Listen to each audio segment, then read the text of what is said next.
जन्नत जहन्नुम में क्या समानता, क्या अंतर है? सच में ऐसा होता है? और अगर ऐसा होता है तो ये बताएं कि आपके अनुसार शादी जन्नत है या जहन्नुम है? सच बताना है कि झूठ बताना है? सच बताना है। सच ये है कि दुनिया में जन्नत और जहन्नुम साथ साथ होते हैं, अलग अलग नहीं होते हैं।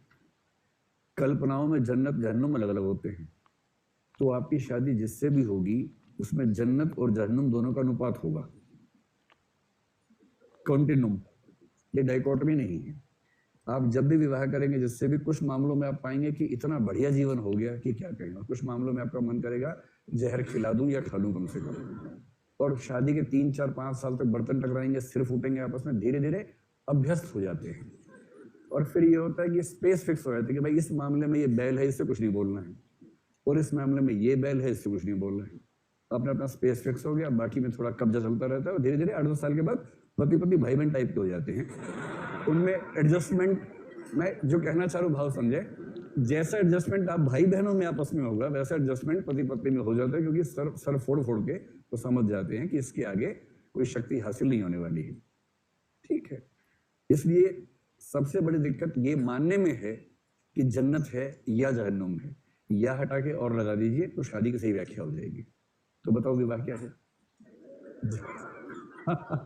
जन्नत और जहन्नुम है।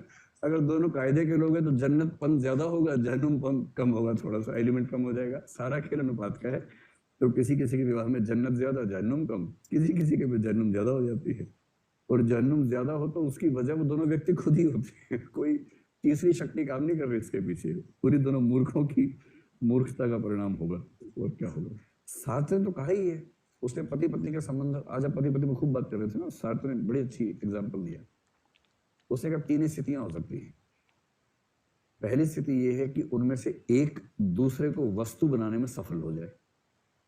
दोनों शुरुआत में कोशिश करते हैं कि मेरी ज्यादा चले, डोमिनेट मैं करूं। शुरू में जिसने डोमिनेंस स्थापित कर ली जीवन भर मस्त रहता है। उसके बाद शुरुआत के 2 4 महीने में तय हो जाता है कौन डोमिनेट करेगा और कौन डोमिनेटेड रहेगा, या कौन मतलब सबमिसिव रहेगा।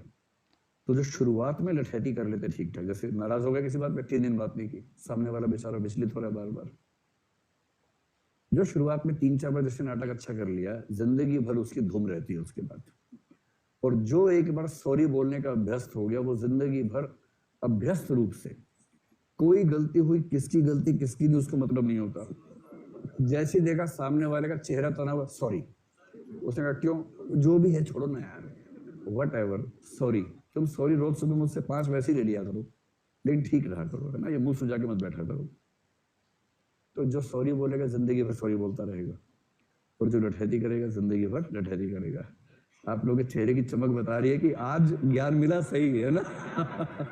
यही है सार, ध्यान रखना। अब आप लोग जब उस फेज में जाओगे, एक ज्ञान दे रहा हूं बीच में, जब उस फेज में जाओगे, अगर कोई आपका दमन करना चाहे, जैसे आपको प्रेम व्रेम हो, या मान लीजिए कई बच्चों को तो दुर्भाग्य प्रेम शादी के बाद पहली बार होता है कईयों को, तो मान लीजिए पहला प्रेम विवाह के बाद ही हुआ। अगर आप इतने आउटडेटेड हैं तो चलिए कोई बात नहीं, मान लीजिए पहला प्रेम विवाह के बाद ही आपको हुआ, तो भी ध्यान रखना है। शुरुआती दौर में क्या होता है कि दोनों के दोस्त और दोनों के पेरेंट्स ज्ञान दे रहे होते हैं बहुत सारा, कि लड़की बात करी मम्मी से, मम्मी जैसे बोला क्या करना चाहिए, मम्मी कह रही बेटा तेरे पापा का दमन करने का अनुभव मेरे पास है, ऐसे मैनेज कर, ऐसे कंट्रोल में आएगा। ऐसे लड़के के दोस्त ज्ञान दे रहे होते हैं कि मैनेज करना है, 8 10 दिन का खेल है, एक बार कंट्रोल कर लो फिर जिंदगी में ठीक रहोगे, वरना जिंदगी भर गुलामी करनी पड़ेगी। तो शुरू के 3 4 महीने में ध्यान रखिएगा, लोग बहुत ड्रामा करते हैं, दबाव में नहीं आना है। कोई बोले जाओ तुमसे बात नहीं करता, बोलना ठीक है जाओ, बात नहीं करूंगा। हाँ तो कौन कर रहा है बात? ये भी क्यों बोल रहे हो, जाओ। बात नहीं करूंगा ये भी तो बात ही है, हम तो इतनी भी नहीं कर रहे, जाओ। कोई बोले बात नहीं करूंगा, बोलना हम तो ये भी नहीं बोलेंगे कि बात नहीं करूंगा, ये भी क्यों बोलेंगे, जाओ निकलो यहां से। और सीधे उसके सामने फोन नंबर अपना देखना, उसका फोन नंबर डिलीट मारना, खत्म, जाओ। Phone number deleted permanently, recycle bin में जाके वहां भी डिलीट कर देना, खत्म। किसी के धौंस में आने की जरूरत नहीं। एक बार धौंस में आ गए जिंदगी भर धौंस से बाहर निकल नहीं पाओगे, ध्यान रखिएगा। चलिए, ये पाठ्यक्रम की बात नहीं थी, बीच में वैसे बात आ गई थी।